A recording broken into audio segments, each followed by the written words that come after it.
Meus irmãos, graça e paz, mais um dia de leitura bíblica.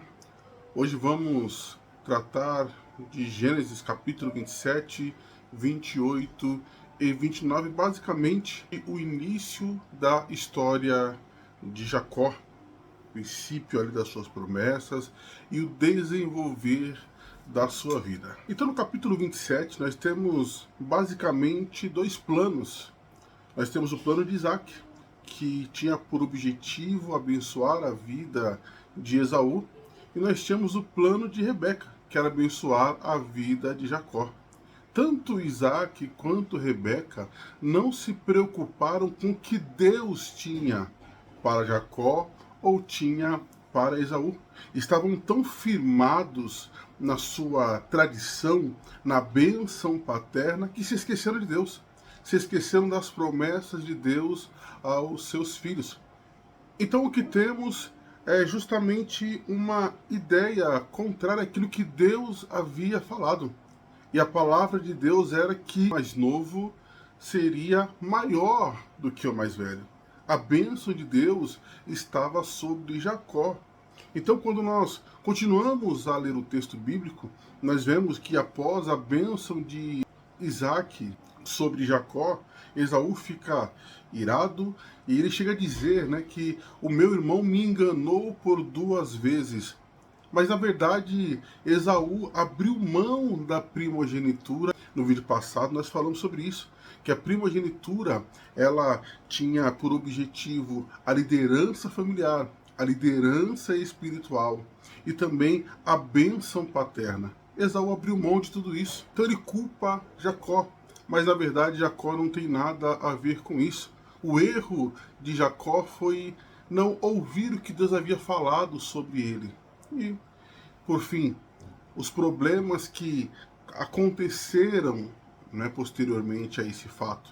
Então nós vemos que as escolhas ruins, tanto de Isaac quanto de Raquel, trouxeram inimizade muito maior entre os irmãos, a ponto de Esaú querer tirar a vida de Jacó. Então, continuamos a nossa leitura bíblica, capítulo 29. Nós vemos de fato um conselho, uma bênção de Isaac para a vida de Jacó. Algo que de fato faria diferença na sua vida. Então Isaac diz: olha, meu filho, vá para a terra de sua mãe.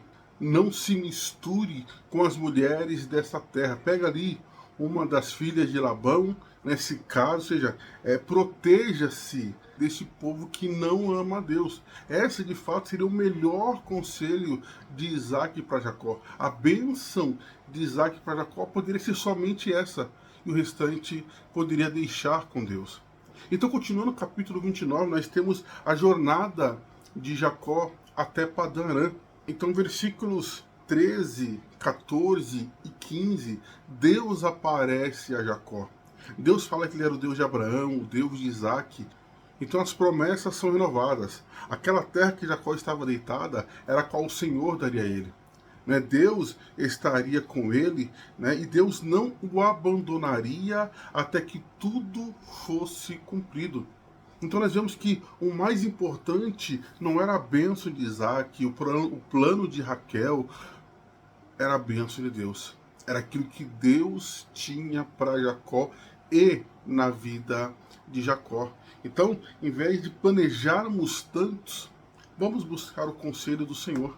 Seria muito mais fácil, não teriam tanta inimizade entre Jacó e Esaú, e Deus continuaria a fazer a sua vontade. Então, entrando agora no capítulo 30, nós temos Jacó indo para o local que era mais provável de encontrar alguém que conhecesse a sua família. Jacó, ele vê um poço de longe e ele parte para esse poço e espera, porque certamente os pastores logo estariam ali para dar de água ao seu rebanho. E aí quando chegam alguns homens, Jacó começa a conversar com eles, e eles de fato conhecem a família de Labão, e não somente isso. Quando Raquel desponta trazendo ali o rebanho que ela cuidava para o seu pai, os homens apontam: olha, ali vem Raquel, filha de Labão, trazendo o rebanho. Então Jacó se apresenta a Raquel, conta a sua história. Raquel leva, né, o fato até o seu pai e Labão recebe Jacó. Jacó conta mais uma vez ali a sua história e Labão fica emocionado, dizendo: olha, você é sangue do meu sangue, agora você vai ficar na minha casa. Então Jacó começa a trabalhar para Labão, começa a cuidar, né, dos afazeres no campo. E Labão diz: olha, não é justo você trabalhar sem receber um salário, me diga qual é o preço. Então Jacó, já se apegado, né, já com o coração totalmente voltado para Raquel, ele diz: olha, trabalho 7 anos e você me dá a sua filha Raquel.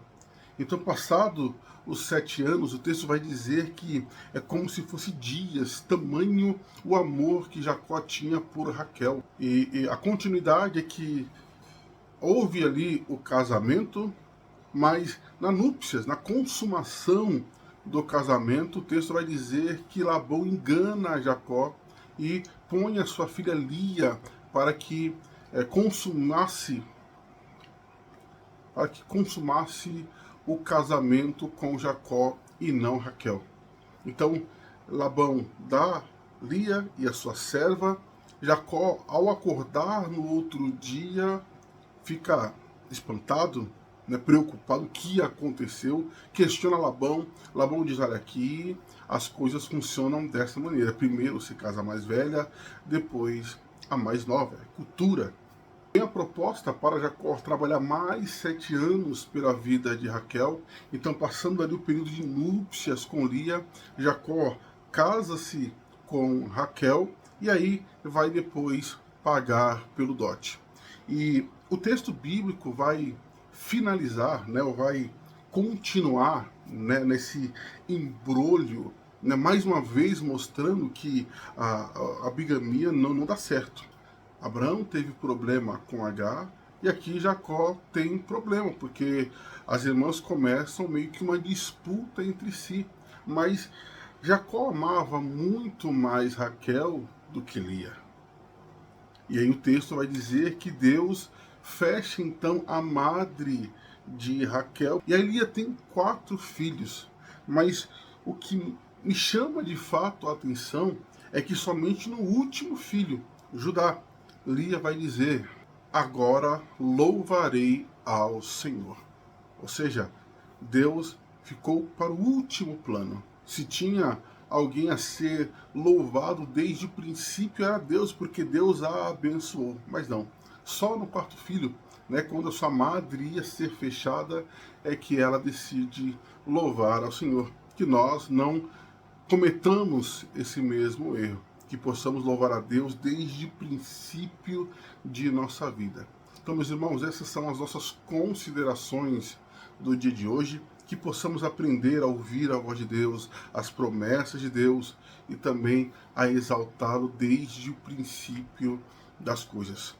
Que Deus te abençoe, boas leituras, se puder compartilha, comenta, se fizer sentido, obviamente, fique com Deus.